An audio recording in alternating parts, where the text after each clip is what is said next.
आप सबका स्वागत है।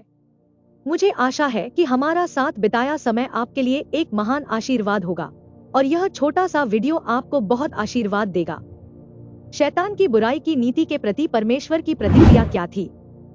खैर, उनकी प्रतिक्रियाओं में से एक यह थी कि आग की झील बनाई जाए ताकि अन्य स्वर्गदूतों को इसमें शामिल होने से हतोत्साहित किया जा सके। शैतान की बुराई की नीति के प्रति परमेश्वर की दूसरी प्रतिक्रिया यह थी कि क्रूस के बाद और इस्राएल के पतन के बाद परमेश्वर ने कुछ बहुत ही अजीब बात प्रकट की। उसने कुछ अजीब काम किया और पौलुस को एक रहस्य बताया कि शैतान ने यहूदा में प्रवेश करके यह सुनिश्चित कर लिया था कि मसीह को क्रूस पर चढ़ाया जाए।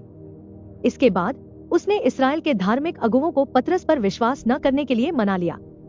अंत में पिन्तेकुस्त के दिन पवित्र आत्मा के उतरने के बाद शैतान ने उन्हें पत्थरवाह कर दिया। प्रेरितों के काम 7 में पवित्र आत्मा ने स्तिफनुस को भर दिया।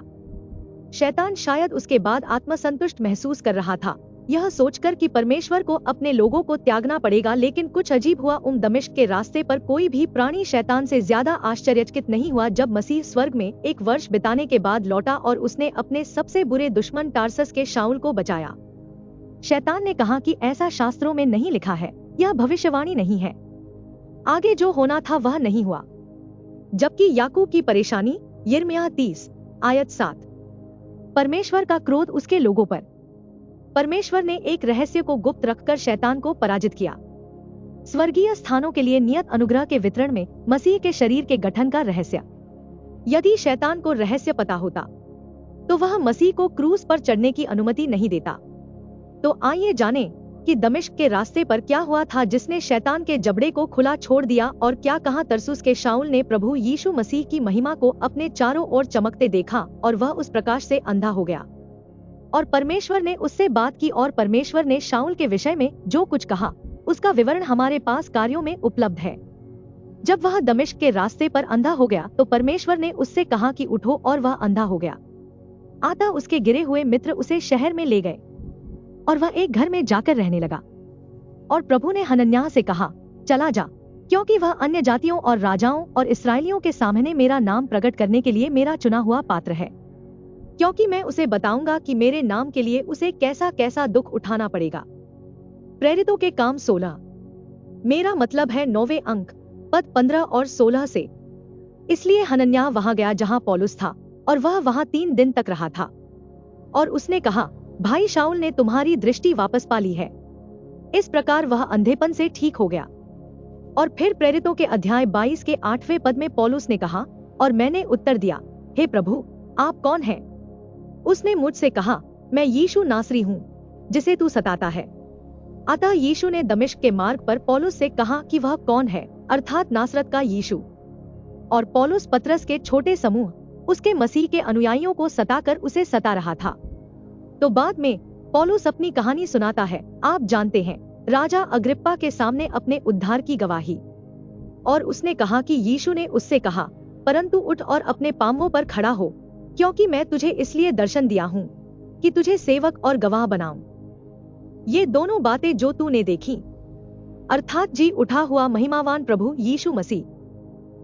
आप जानते हैं, स्वर्गारोहित और महिमान्वित, तो जाहिर है कि वह बच गया था। मेरा मतलब है स्पष्ट रूप से वह पुनर्जीवित हो गया था और स्पष्ट रूप से परमेश्वर एक महिमामय शरीर में था और स्पष्ट रूप से वह जीवित था। हाँ, और ये बातें जो तूने देखी हैं और वे बातें भी जो मैं तुझे दर्शन देकर लोगों से और परदेशियों से छुड़ाऊंगा। सो ये लोग यहूदी और अन्य जातियों में से हैं जिनके पास अब मैं तुझे भेजता हूँ। तो उसने भेज दिया। अब प्रेरितों के काम 9 में सब लोगों और सब जातियों के लोगों को यह पत्र लिखा गया है कि वे अपनी आंखें खोलें और अंधकार से ज्योति की ओर और शैतान की शक्ति से परमेश्वर की ओर फिरें, कि वे पापों की क्षमा और उन लोगों के साथ मीरास पाएं जो मुझ पर विश्वास करने से पवित्र किए गए हैं। प्रेरितों के काम 26 का 16 से 18। अतः पतरस का समूह पहले से ही विश्वास के द्वारा पवित्र हो चुका था।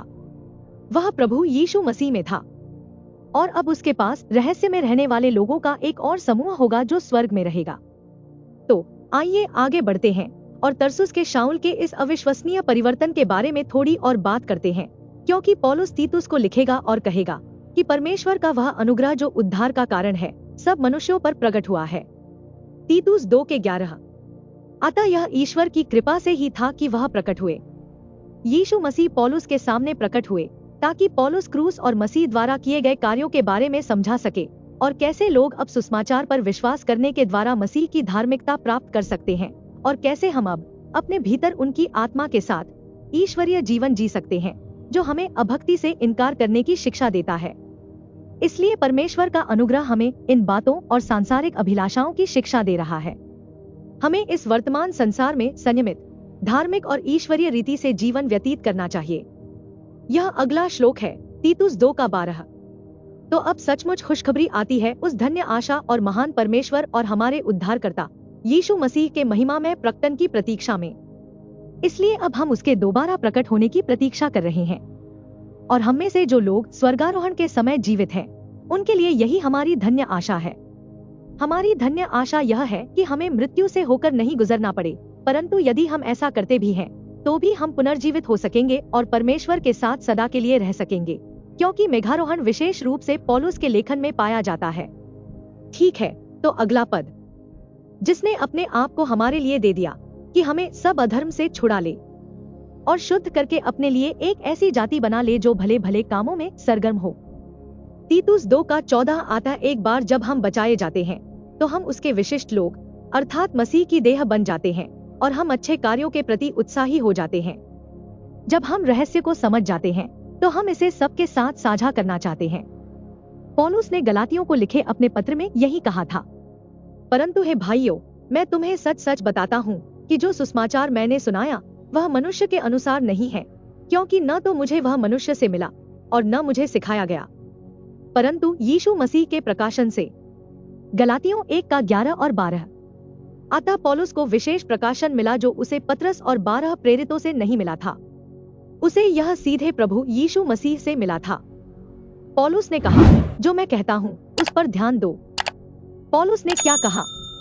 उसने हमें रोमियो से फिलेमोन तक के पत्र दिए और प्रभु तुझे सब बातों में समझ दे। यदि हम पौलुस के लेखों पर विचार करें और समझें कि यह एक भिन्न समूह के लिए है जो स्वर्ग में रहेंगे, न कि जो पृथ्वी पर रहेंगे, वह मदद करेगा। इससे हमें बाइबल के बाकी हिस्से को समझने में मदद मिलेगी। अब वह कौन सा सुसमाचार है जिसके द्वारा हम उद्धार पाते हैं? मैं वही सुसमाचार सुनाता हूँ जिसके द्वारा तुम उद्धार पाते हो, कि पवित्र शास्त्र के अनुसार मसीह हमारे पापों के लिए मरा और गाड़ा गया और पवित्र शास्त्र के अनुसार तीसरे दिन जी भी उठा। प्रथम कुरिन्थियों 15:1-4। प्रभु यीशु मसीह पर विश्वास करो और तुम बच जाओगे। प्रेरितों के काम 16:31। हमारे साथ जुड़ने के लिए धन्यवाद और परमेश्वर आपका भला करे। शानदार दिन हो।